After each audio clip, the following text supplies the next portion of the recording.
afternoon, boys and girls. Today I am cleaning out Potassium's cage, which is this big thing behind me, and I thought you might enjoy coming along for the ride and seeing how I clean it out in the process of putting things back in and resetting it up. Now, I do realise that I have done an official how I clean this cage video for the Billy XL, but I also know that there are some of you guys who prefer vlog style videos, so this one is especially for you. Little dude Potassium is already in his travel cage having a munch on his bottom, and it's very, very hot and humid here in Cyprus at the minute, as it always is this time of year, so there are a couple of ice packs sitting under his travel cage just to help keep it nice and cool and comfortable in there. Potassium does struggle in the heat, so my main goal for today's setup is to use lots of substrates that stay cooler to help keep his habitat cooler than it has been and to help him a little more in the humid weather. I've taken the lid off the cage and now you can see what it looks like on the inside. There wasn't really any rhyme or reason to the setup this time.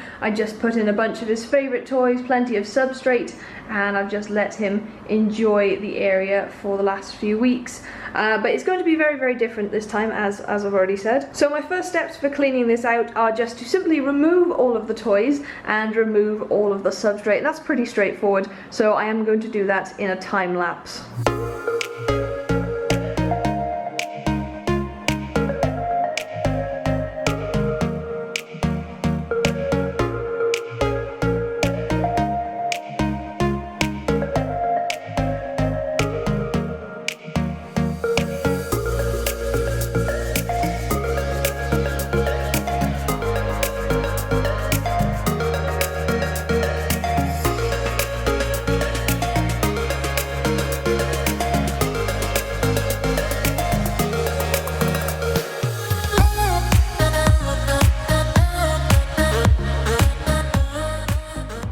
Look at this little cutie patootie. Oh, he's so sweet. This is how you can tell the ice packs are working. He's actually conscious. Welcome back to the real world. Here we have an example of the problem with the humidity. I've barely done any work and my face is clearly getting sweaty. It's not a good look. Anyway, I have cleared out the toys and the main bulk of the substrate, but now you can see there's all this dust in the bottom. This happens with whatever substrate you use. I of course use soil quite frequently, and it definitely happens with soil. You get the small particles in every single corner. So to get those out of the corner, easiest method, vacuum cleaner. If you don't have one, get yourself one, even if it's only a little handheld one, just something with a nozzle that you can get into the corners, because this will make cleaning so much easier and so much quicker. If I were to go around with a small broom and just brush away all of this, it would take so long. It would take so long, so much effort, it would be a pain in the bum. So, vacuum cleaner.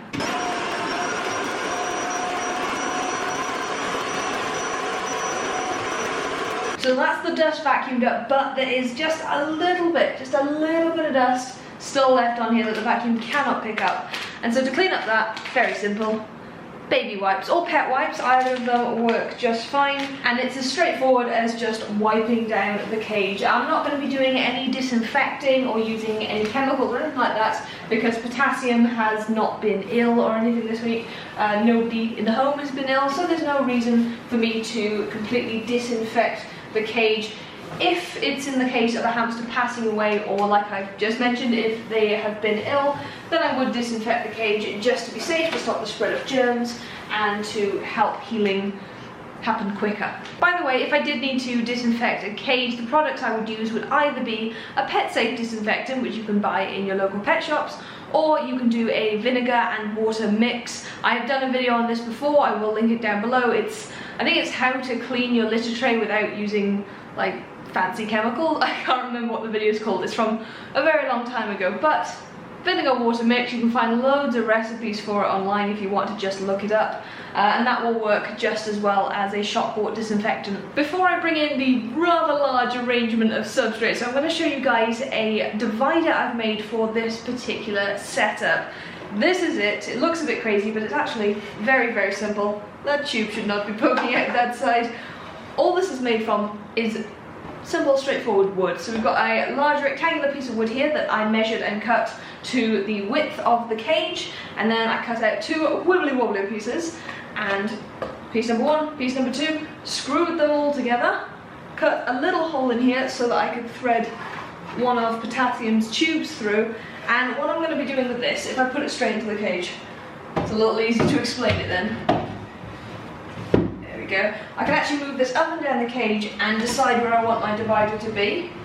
And I think I'm going to have it about there. I may move it a bit further down later, we will see. But the plan is to have a very deep area, a digging area, basically a huge digging area for potassium over here with no toys and nothing extra in it. And then we've got this area over here which will be for toys, and this area which will be for toys and for a sand pit. So he's also going to have a large sand area, which is going to really help with keeping him cool, since sand does stay pretty cool at this time of year. And the tube I've put in so potassium can get from this side of the cage to this side into the digging area without loads of the substrate coming flooding through into the area which will have a different substrate in. And if you're confused by any of that, don't worry, it will make more sense as I show you what I'm talking about. So the first substrate, the main substrate we have, which is for the digging area, is this huge bag of beechwood chippings. That's what beechwood chippings look like. Then I have a great big bag of children's play sand. This is the brand I always buy. It's from the Early Learning Centre, and it's a 10-kilogram bag, and it cost me €6.50, so you get quite a lot for your money. I also have a bag here of wood chippings.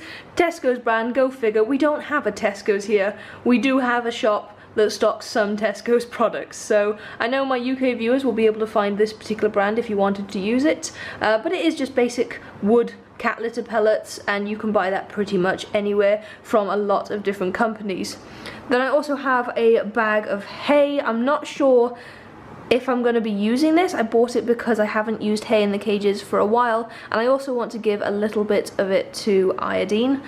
And over here I have a little tray of potting soil. If you're ever buying potting soil to use in your hamster's cage, just make sure it doesn't have any added fertilizers or growth chemicals or anything like that. And while I usually use soil in a large portion of the cage, this time what I plan to do is put this inside the digging area, so there's going to be a sort of a hollowed out area and the tray will just fit in there.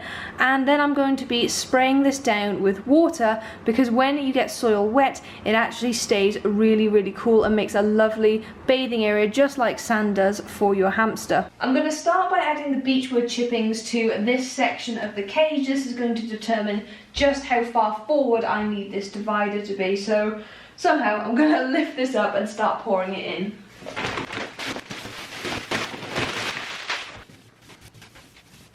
That is the entire bag in there, and I think it looks pretty good. I also didn't have to move the divider along very far, just an inch or two, and I'm quite chuffed with how that's turned out. Now, of course, beechwood chippings not the most ideal substrate for a burrowing area, but this time of year when it's hot and humid and when you have to think about your hamster's health and comfort and well-being, you really can't be too picky with the kinds of substrates you're using. So I may do this again later in the year with aspen, which is of course much easier for burrowing in, but for now I think that looks pretty good. However, I did forget one thing. I should have really put this in while I was adding the substrate. Now I'm going to have to dig out a little area for it. Not sure. I think I might put it over there. I think that seems like a good spot for it. So I'm just going to dig out the substrate. I want this to be more or less level with the top of the substrate, so it's easy for Poe to get in and out of.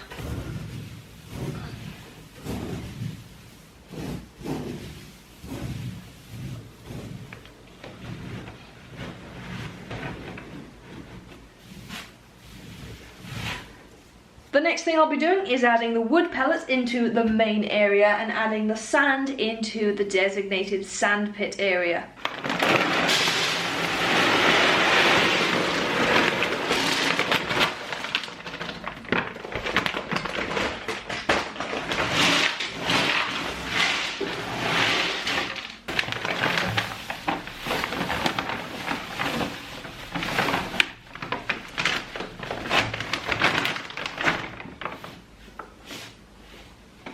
I did decide to put some hay into the cage. I've added a pile of it into the front corner.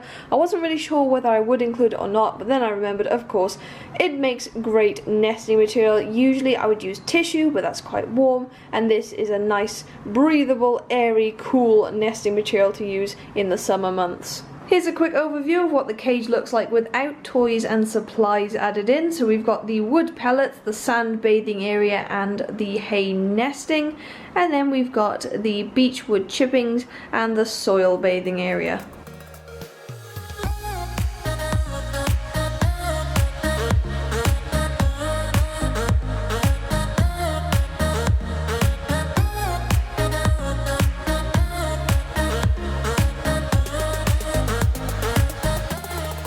As far as cage setup goes, I think I'm done for this evening. I may add a few extra things and make a few adjustments tomorrow, but I'm too tired now, I can't really think straight, so I'll just give you a quick tour. I will be doing a full cage tour for this theme though, so don't you guys worry about that. Just give you a quick look around the area so you can see what's going on. And then we have the upper part of the cage. And in case you're wondering what these things are, there's one in the top over here and a smaller one in the sand pit. They are just granite tiles or strips of granite, and these stay really, really cold, and Potassium loves to sleep on these in the summertime, so it's just to provide another cooling area. So I guess it's time to wake Potassium up and let him into his new setup and see what he thinks of it. Hopefully he won't be too cross that I'm disturbing him. Oh, look how scruffy he is. Here you go, baby. Actually, let's put you in the top first. Let you have a wander around and then I'll pop the lid back on so you're nice and safe and secure.